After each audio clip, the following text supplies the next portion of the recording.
We're going to go over is a square horse stance or riding horse stance. This stance, you get into the stance by starting in a neutral stance. You step out right or left, feet pointed straight ahead. Now if you have a line like we're using right here, both toes would be right on the line. Your hands are in chamber. Your feet are about 12 inches apart or a little bit beyond shoulder width. And you want to drop to a fairly low stance, but not too low. So it looks like basically you're riding a horse and your hands would be in a chamber position. This is a square horse stance. And this is in relation to your opponent. Your opponent would be right in front of you.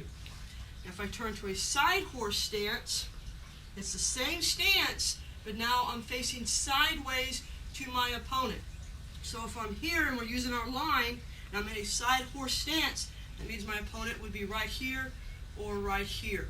So you have a square horse stance or a side horse stance, depending on the relationship of you and your opponent.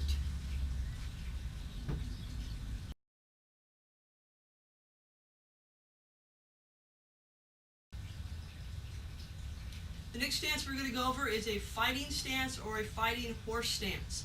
The way to determine the width of your fighting stance is you start from a neutral position.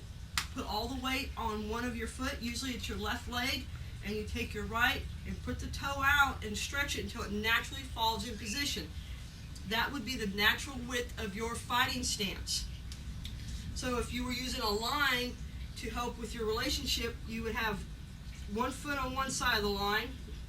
You would take your front leg and stretch it out until it falls, and the toe would be on the other side of the line. So you would be on a heel-toe relationship. And that would be the width of your fighting stance. You don't want the stance too wide, otherwise when you go to move, you're going to have to bring the leg up to be mobile. If you're too short, you won't have any power to generate any of your strikes or kicks. So you have a fighting stance starting from the line. So the best way to practice this is take like a bow or a stick or some tape and put it down. You slide straight back, pivot, making sure your feet are at a 45-degree angle and your hands are up in a ready position. This is a fighting stance. You also have an open fighting stance where you're in a position to strike or kick or do a lunge punch. From here, you have your stance open. Your foot or your back foot, you're on the ball of it with most of the weight, about 60 to 70% of it. Heel's not off the ground, but it is ready to push. This way you can do right into your kicks or into your strikes. So again, a fighting stance, you start from a neutral stance. You step straight back, pivot, making sure your feet are on a 45-degree angle. You're on a heel-toe relationship, knees slightly bent like a horse stance, and hands are in a ready position. This is a fighting stance.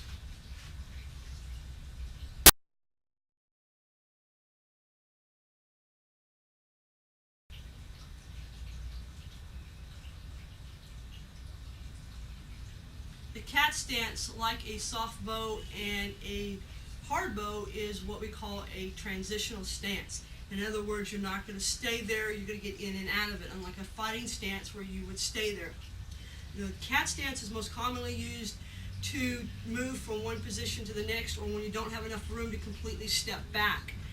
You just step back ever so slightly and draw up onto the ball of your foot. All the weight, or 90% of the weight, is on your back leg, and only about 10 of it is on the front leg. Now as you do this, you want to drop the body weight slightly, and most of the time when you do this, it's going to be used for a front snap kick.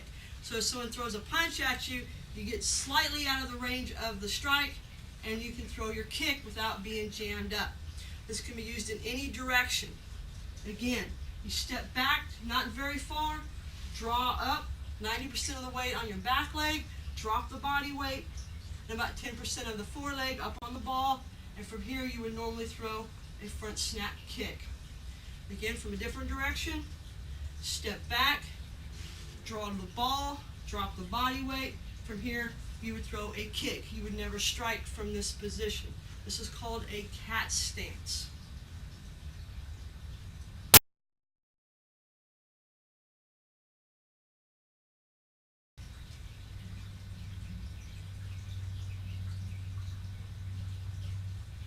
The next stance we are going to go over is a Hardbow Stance.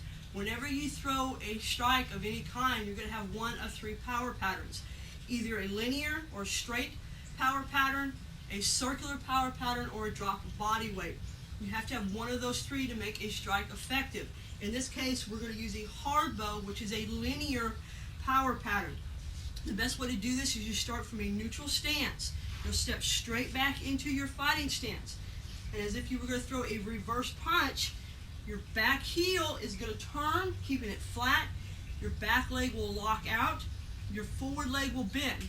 And as you throw the strike, you're going to drop your body weight and using your knees to raise and lower you, not your shoulders. So you always want to make sure your shoulders are over your hips. So again, you step straight back into a fighting stance. Turn the heel so it's flat on the ground. Make sure you're not up on the ball. Heel on the ground, leg locked, forward leg bent, toes pointing in the direction of your opponent. And as you drop the body weight, that's when your strike would start. So if you were to use it, you go from here to here. Everything's pointed in a straight direction. You're nice and stable. That is a Hardbow Stance. From a different angle, neutral stance. Step straight back into your fighting stance. You turn and pivot, leg locked, knees bent. An application is as you do it, you would throw a linear strike, whether it's a reverse punch, a heel palm, or a vertical. Any strike that goes straight forward is going to use a Hardbow Stance. Again, you step back into your fighting stance, throw your strike into your Hardbow. If you do this right and you have a partner to work with, if they push on your hand, you should not be going backwards. If they pull, you should not be pulled off balance. That is a Hardbow Stance.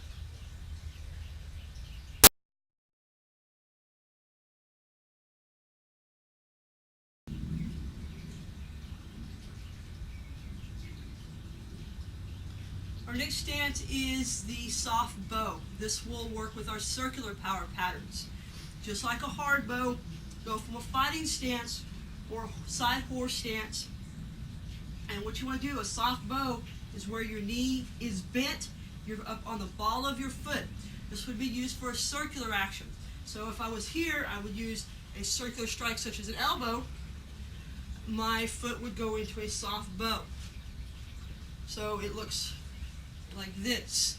You can also use it for a Hammerfist. So if you're in a side horse stance or a fighting stance and you do a rollover Hammerfist, you're in a Softbow. So you're up on the ball of your foot, your knee is bent, your shoulders are over your hips, and your forward knee is bent. Now a reverse Softbow is where you throw one Softbow and immediately roll into another Softbow. An example of this would be if you did a forearm strike into a Softbow and immediately reversed it into a rollover Hammerfist. Again, you step from Softbow to Softbow to change your target or your direction is called a reverse Softbow. So a Softbow is basically up on the ball of your foot. You would also use this for a drop of body weight. So if you want to do an elbow strike on someone's back, you would drop. And as you drop is when the elbow would strike. You're in a Softbow stance there. So anytime you use a circular strike or a drop of body weight strike, you should be in a Softbow stance up on the ball of your foot.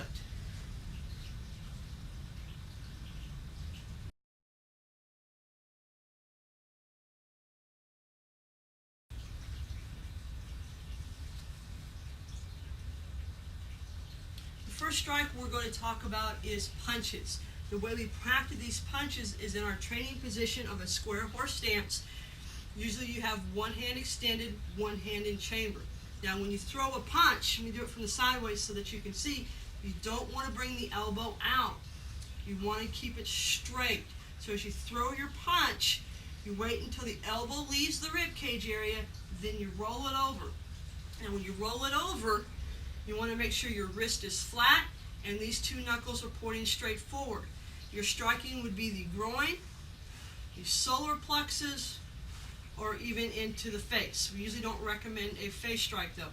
So you usually want to practice either to the solar plexus or the groin area. And when you practice these, you'll have one hand in chamber, one hand out. Start off slowly, make sure your timing is right. As one comes out, the other goes back into chamber. And you keep doing this. It should be nice and smooth. You don't want a lot of shoulder action or body behind it. That's what we use our power patterns for. These are punches. So from a square horse stance, side horse this way, same thing. Elbow leaves the rib cage, the punch strikes right down the center line of the body. As one comes in, the other one goes out. These are punches. You also have a reverse punch, like we were talking about when we did our Hardbow Stance. You are in a fighting stance. For a reverse punch, comes off the back hand and strikes straight through. Now when you practice these, you want to have a hand up in check position. Same thing on timing. Timing is very important. As the hand comes out, the feet will move, and as the feet and the body snaps forward, the punch should be in place.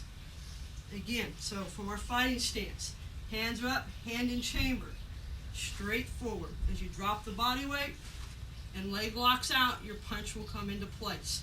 A side view of a reverse punch. So you got your hand up, hand in chamber, straight forward and lock it out. Again, a reverse punch. Another type of punch would also be a vertical punch. The only difference between that and a straight punch is the hand rolls over. So instead of punching this way, a vertical punch punches this way. Comes out straight, almost a drop to it. So you come out and you strike that way. It's called a vertical punch. And those are your punches.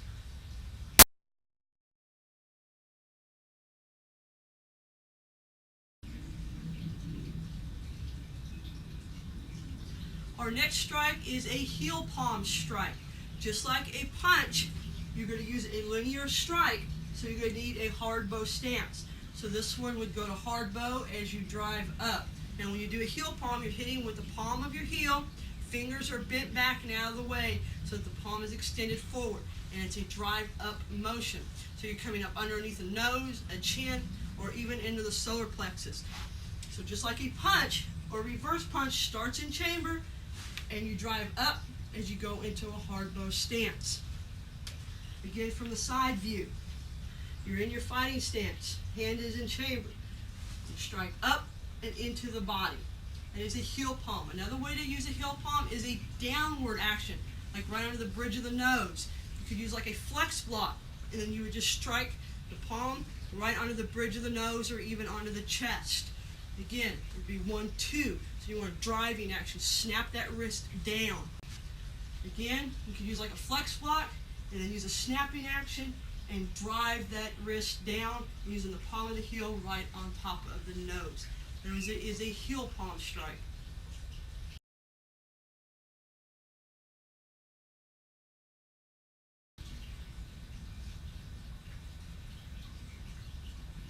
We're now going to talk about a backfist and a hammerfist, as well as a drill that you can use to practice these in conjunction with your punches.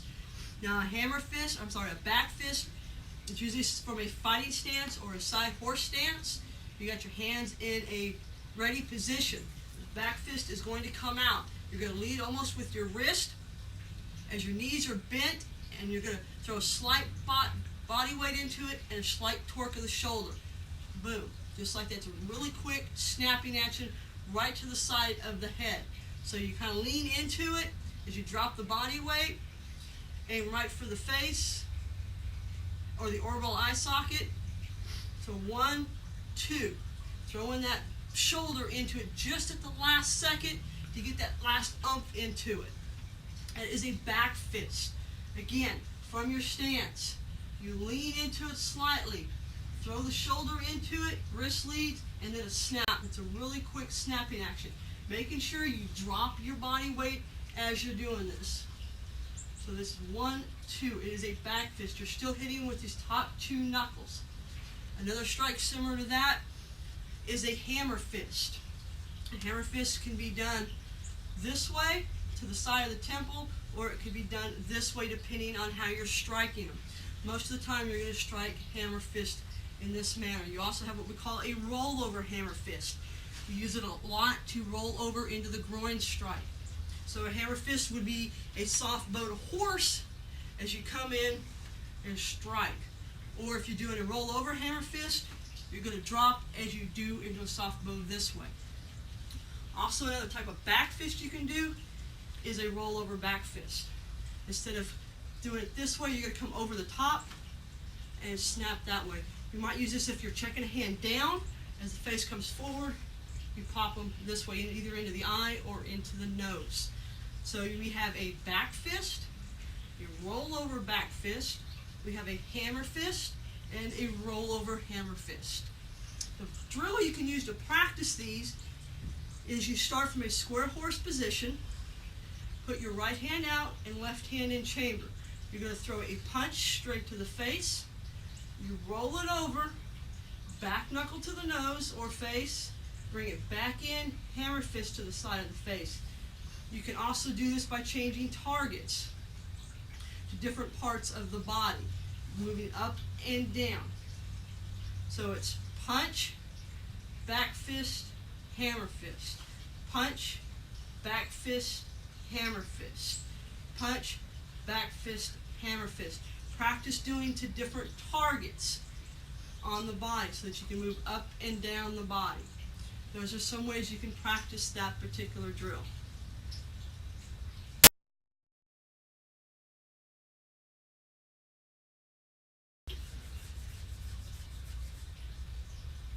Inward block is our first block we're going to go over. We'll start from our training position of a square horse stance. I'll go over the block first and then I'll show you how to practice it. The block will start right by your head. Pretend like you got a knife right here and you're going to come out and strike with the ulna bone like so. You should have like a little crook in your arm right here. Try to imagine your nose goes right there. You don't want to go past that point. You should be right there, right down the center line of the body. So from here, you strike straight out, just like if you were stabbing somebody. Now the way you practice this is you start with your left hand extended, right hand in chamber. The hand comes up, and as you do your inward block, your left hand is going to go into chamber. Then the hand comes up, and you block. Up, and block. Remember, try to imagine you're stabbing somebody, and you're striking with the ulna bone. So up and strike from a side view. You start from your left hand extended, right hand in chamber. The block comes up and you block. Then you reverse it and you alternate. You should always have one block in play while the other one is moving. And you just keep blocking until you can do it nice and smoothly. Those are inward blocks. Try to imagine your center line and you're coming in towards your center line. That's how you remember the inward block. And you're striking like a knife with that ulna bone. Those are inward blocks.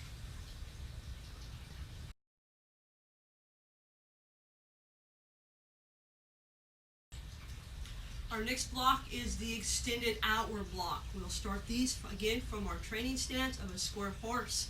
The extended outward block with your hands in chamber comes up and past the face. You want to move the arm slightly up as the strike comes at you, and then strike out and down so that you can eventually learn how to grab it. So you're going to come up and striking down using the ulna bone. Same thing, nose goes here and strike down. Up and down. Like so. You want to strike with the ulna bone. As one hand comes up, the other one can go into chamber. So come up and strike down so that you can eventually learn how to roll over and grab. A side view of the extended outward block. You would do this from your training. Hand in chamber, left hand out. You come up, and strike down as your hand goes into chamber. Come up and strike down. These are extended outward blocks. Straight view again. Left hand in, out and punch. Right hand in chamber, square horse stance. Come up and strike down. Up and down. So you want to come up, moving the arm slightly up, and then striking down with that ulna bone so that you can eventually learn how to grab it. Those are extended outward blocks.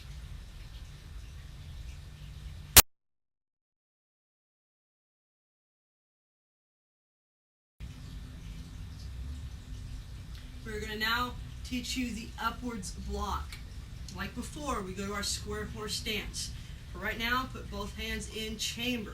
The upwards block, this is designed when you want to get up and under something. You want to drop your body weight and get below them for a vertical strike of some kind to the body. So from your neutral stance, or from your square horse stance, hands in chamber, your hand is going to come up and roll over to the outside. Now normally when you do this, you're going to fade slightly to the outside of it. So as you come over, you might want to practice just slightly leaning away from that block. You're going to come up across the face, almost like an inward, and then strike out and roll that hand over. Up and roll over. Okay? Practice these. You start from your square horse stance. Left hand extended, right hand in chamber. Hand comes up and roll over. Kind of practice fading to the opposite direction of that block. These are upward blocks. A side view. Hand out, hand in chamber. Up and out. Straight up past the face and out. These are upward blocks because they drive upwards. Those are your upwards blocks.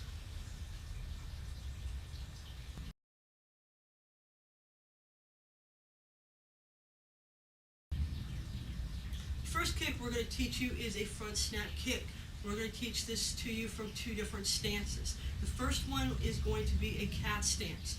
You don't always want to, as soon as you're in a confrontation, take a fighting stance because of the legal repercussions of it. If you take a fighting stance on somebody, by law that's considered a threat and you could be the one in court instead of vice versa. So sometimes what you want to do is just get your hands up kind of in a, hey, I don't want to fight you, and this way you're also in a position to block. Then you kind of take a slight step back out of the range, and as you do so, you just bring your foot slightly into a cat stance, just like so. And then from here, knee comes up, chamber's position, level with your hip, snap straight out, and then bring it back down. So the motion kind of like, hey man, I don't want to fight you, step back and kick. Again, hands come up. You don't want them in a position to block, but that's about it. Step slightly back, draw in, chamber, re-chamber. This is very important. Make sure you don't kick and drop it. You bring the foot up into a chamber. You kick and you re-chamber.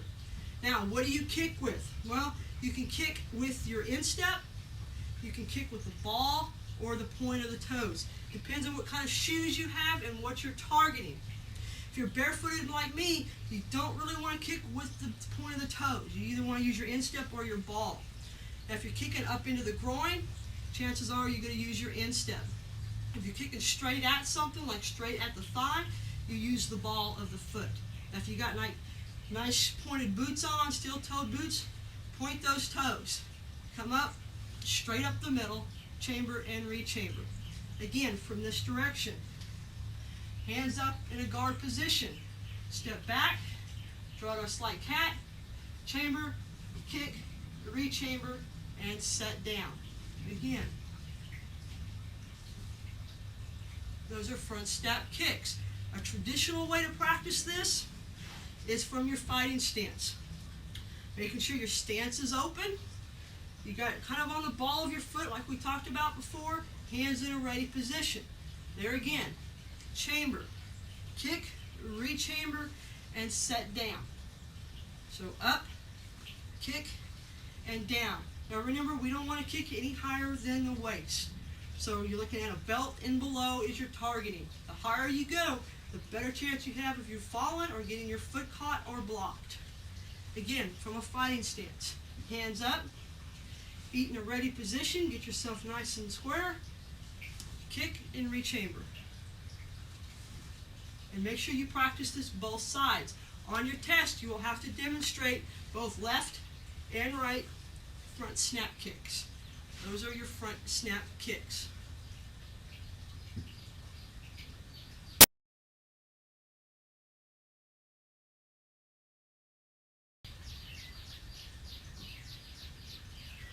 next kick is a side snap kick. So you can practice this from your neutral stance or your fighting stance. Just like the front snap kick, your foot's going to come up in chamber. This time you're going to kick out to the side and back. This will either be done with the knife edge or the heel of the foot. It's a really quick kick and not a power kick. It's a fast kick. So you come up, kick, rechamber, and down. Make sure whenever you're practicing, even neutral stance, the hands are in a ready position. Up, snap, back into chamber, and down. Again, chamber, kick, rechamber. You're targeting the thigh area. Nothing higher than that. Up, kick, and rechamber. Also practice from your fighting stance. There again, hands in a chamber position, feet right where they need to be. Bring the chamber up, kick, and rechamber, and back down. So it's 1, 2, 3, 4. So snap it. Always look where you're kicking. So up, kick, and back. Make sure you have a chamber and a rechamber, and back down. Those are side snap kicks. Make sure you practice both ways from neutral and fighting, and make sure you practice both from your left and right side.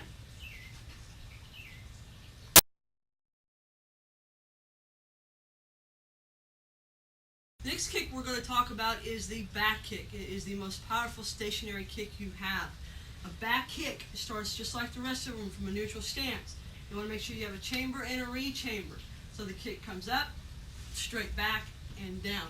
Making sure you're using your peripheral vision to see what you're kicking at. Again, 1, kick, and back.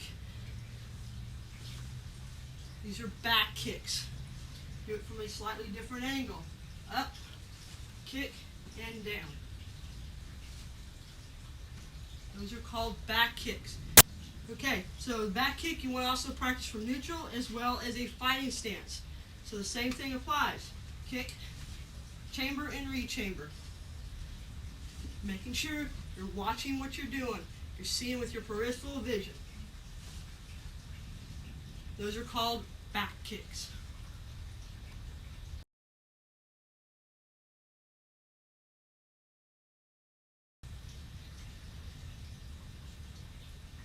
The step wheel kick is our next kick. The way you do this is from a neutral stance.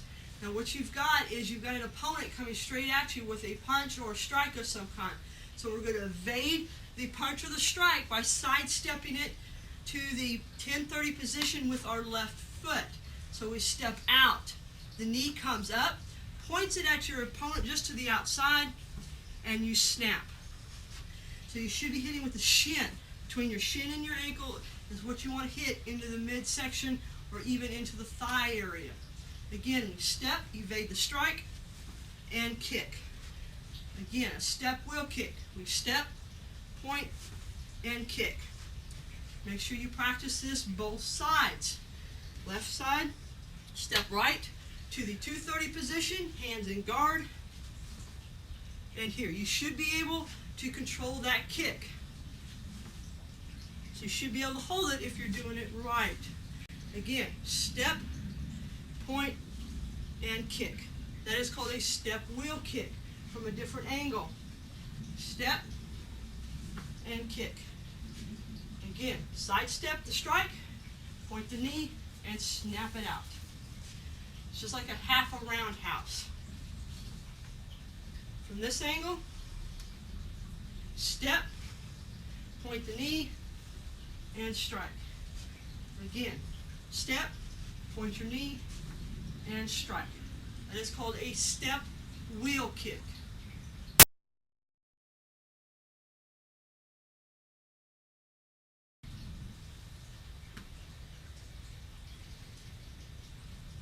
Our next kick is called a turning back kick, also referred to as a spinning back kick.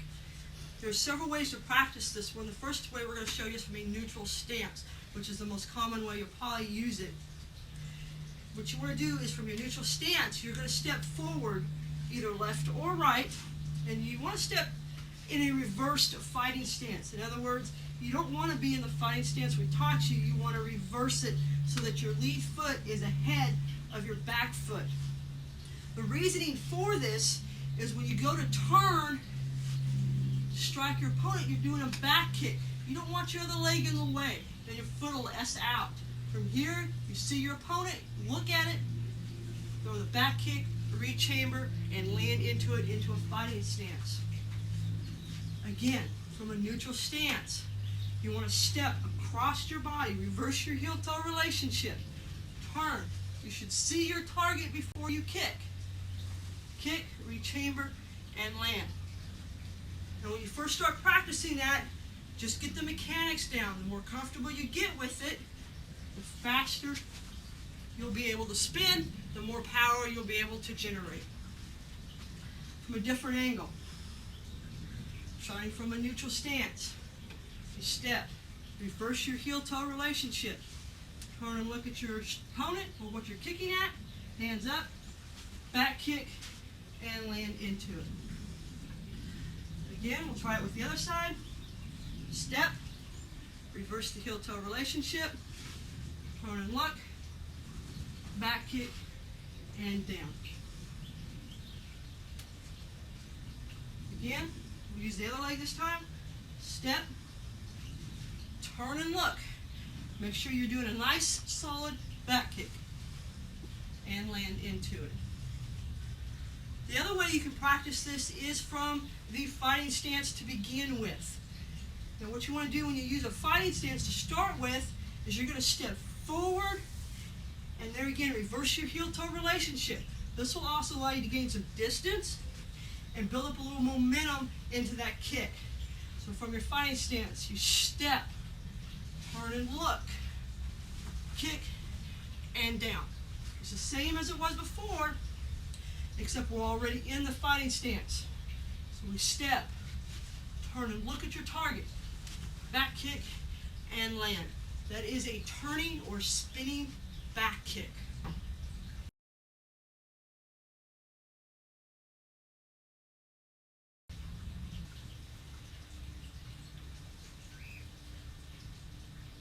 Our next kick is a roundhouse kick. This will be done from a fighting stance. Your back leg will do the kicking. So you get yourself in a good solid fighting stance, hands up in a ready position, making sure they stay there. The leg will come up into chamber just like all of our kicks. As it comes up, you're going to roll over, kick, and land. Notice the hands are always up. What you don't want to get in the habit of doing is this. What happens is if someone blocks it, now you have nothing to protect you. And it's an obvious sign that you're throwing a kick. So, from your fighting stance, hands up in a ready position. Bring the foot up into chamber, roll over, and kick. A good way to practice this is if you've got like a small space, you can throw the kick up, land into a fighting stance, roll over, and just keep reversing it back and forth. Again, a roundhouse kick. Hands up, chamber position. As you get into chamber position, roll over and kick, and land. Do it from a different angle. Hands up, kick, and down. Again. Now a good thing to practice and also build strength in your legs is balancing. Try to hold that kick for a few seconds before planting it down. Again, and then set down. Do it from this angle. Hands up, kick, hold it for a second, and plant down. That'll help strengthen that leg muscle and work on your balance. Those are called roundhouse kicks.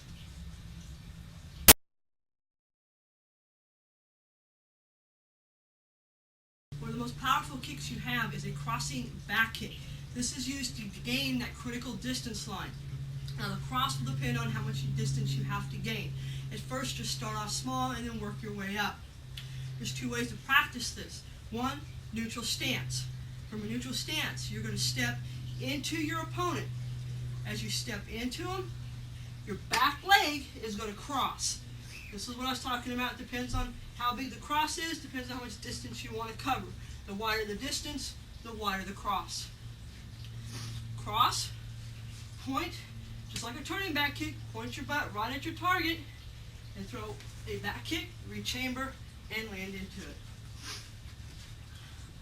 Again, step into the kick, cross, point, back kick, and land. Try it from a different angle. Neutral stance, step, cross, point, kick, and land. Making sure the hands stay up the whole time. Again, step into it. Cross to gain some more distance, point the target, kick, and land. From this angle, again, step, cross, point, back kick, and land. One thing you want to try to work on when you do this is to keep the momentum going. Try not to stop. Once you build out that momentum, you'll get the power that you need. Again,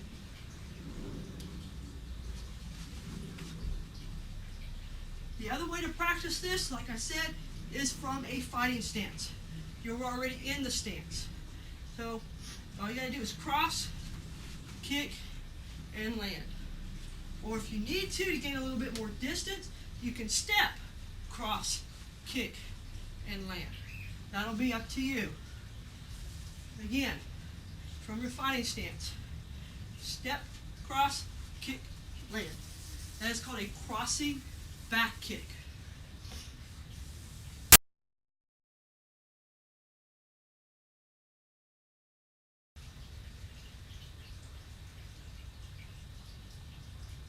The last kick we're going to go over and demonstrate is a side thrust kick. There again, we'll teach you from two different ways to practice this. The first way is you start from a neutral stance. You're going to sidestep to avoid your strike or the target that's coming at you. This could be an overhead club or a straight punch. So you're going to evade the strike. The knee comes straight up in a chamber position, point the butt, and side thrust out. So it would look like this. This is a very powerful kick. We use it for one purpose only. That is at the kneecap, used to design the break or jam the kneecap into the ground. Again, side step, knee comes up, side thrust out, back into chamber. Again, one, break, back, and done. The other way, of course, is from your fighting stance. Practice all your kicks both ways. Bring the foot up, side thrust out, and back. Again. Always make sure you chamber and rechamber. Look at your target and what you're aiming at. Do it from a different angle. Step, bring it up, side thrust out, and back. Again, evade the strike, come up, and side thrust out using the knife edge or the heel, preferably the heel when you're attacking the knee. Again, 1, 2, 3, 4. Different angle. We'll use the other side now. Side step, up, break, and down. Again, 1, 2, 3, 4. From the fighting stance, this way, up and down. Making sure you point that butt at the target. From a different angle, fighting stance, and break. Again, side thrust. Practice both ways. That is a side thrust kick.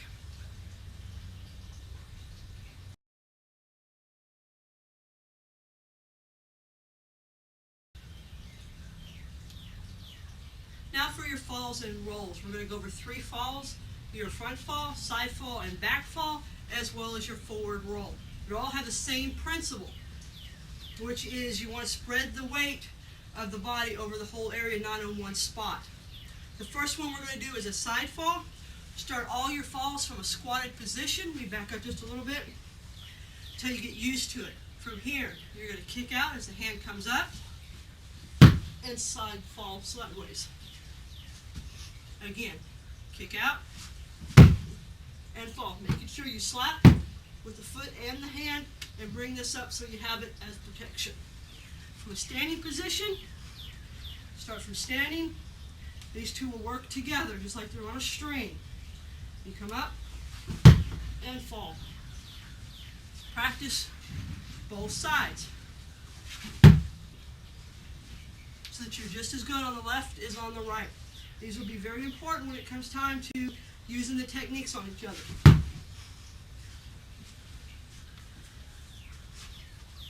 The front fall, same thing. It's a little bit harder to do, mainly because it's mind over matter. What you want to do is you want to fall forward, right on the forearms, on the palms. Don't brace with the hands. You'll end up breaking your wrist, and you're going to kick your feet out from underneath you. So you start in this position, turn the head to the left or right, and land on your toes. Do this one from a different angle.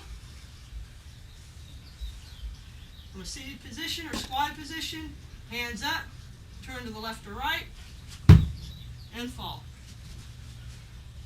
One more time. This is a front fall.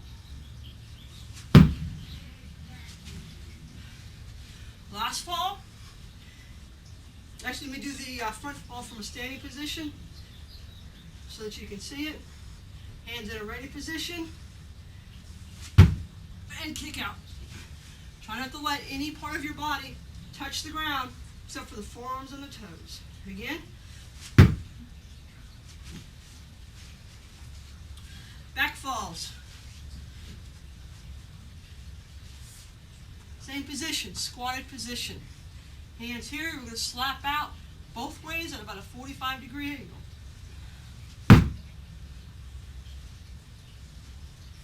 Just try to let the body roll. Think of yourself as a ball. Also, make sure you tuck the chin so that the head doesn't bounce off the ground. Again. From a standing position. Stand up.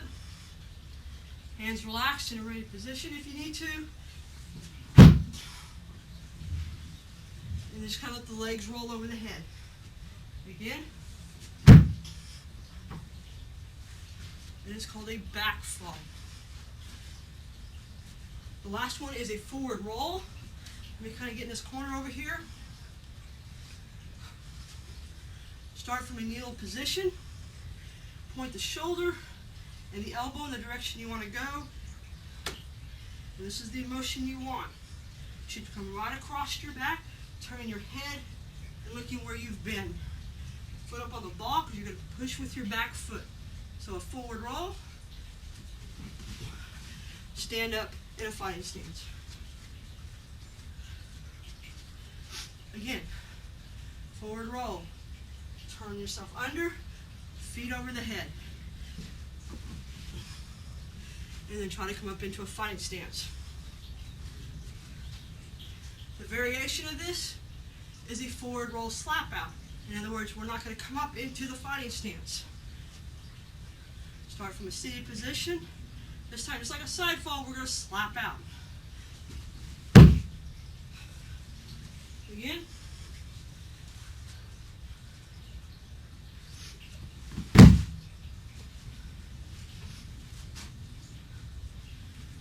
Show you both from a standing.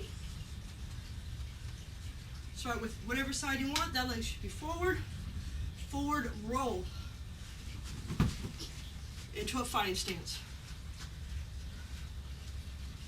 Again, forward roll.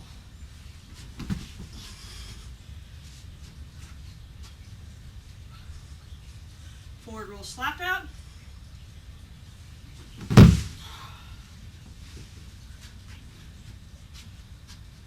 Last one, forward roll slap out.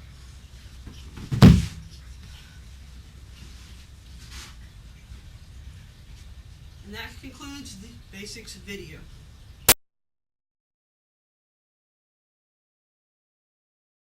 There's 5 choke variations we're going to learn. When practicing these chokes with your partner, make sure your partner is on their knees for safety. You also go down with one knee up and one knee down, like so. You want to get close and tight to your partner.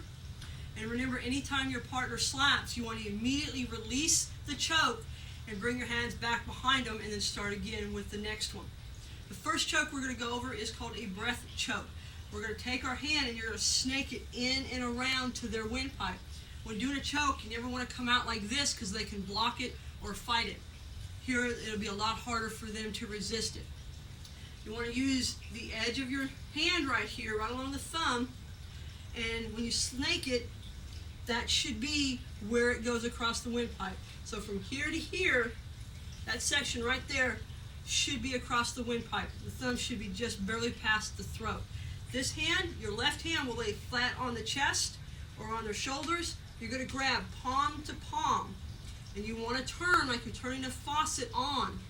And as you do so, you want to tuck your head and get out of the way so they can't, and just apply the pressure until they slap. Again, this is a breath choke because we're going to cut off the air to the brain. So slide in and around. Make sure it's nice and cozy right there. Lay the hand on the shoulder, grab palm to palm, tuck your head, and apply the choke. The next choke is called a blood choke. This time we're going to go and block the carotid arteries. We're going to snake all the way around again. We're going to come up a little higher this time, the crook of the arm. So the radial bone should be right up against the throat, and the wrist should just wrap around the neck, like that.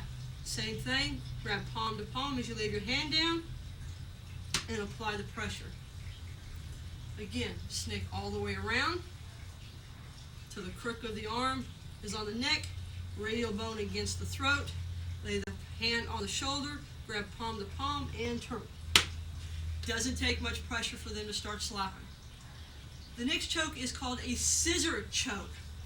There again, we're going to snake, but this time we're going to use their clothing. Either it doesn't matter if they have a tank top or not. You just grab the edge of the shirt, just like if you were doing a blood choke or breath choke. You take your left hand, place the elbow on the shoulder, you go right across the back of the neck, and grab your bicep, and you do the same motion with the hand and squeeze. So it's like this. You just put the pressure on that way. So you slide, grab your bicep, and turn. That's called a scissor choke. The fourth choke is called a python choke. This time you're going to lay your arm across the shoulder. The elbow should be just past the shoulder blade. The hand comes in and grabs the bicep, and then come over the top of the skull and head here and squeeze together. Again, the python. Lay the hand down so that the elbow's just past the shoulders. Snake in and around, grab your bicep. This hand will come up and around to the base of the head and squeeze. The last choke is called a half Nelson. In this choke, you started maybe a scissor choke, a breath choke, or a blood choke. You started one of those kind of chokes here, and your opponents come up and try to grab your eyes or strike you. So you're going to come up underneath it and use that leverage against them. It's called a half Nelson because you're not in a complete Nelson. So there again, you start the choke, but as your opponent comes up to strike your eyes, you come underneath, grab the base of the neck, and same twisting action. Those are your 5 chokes.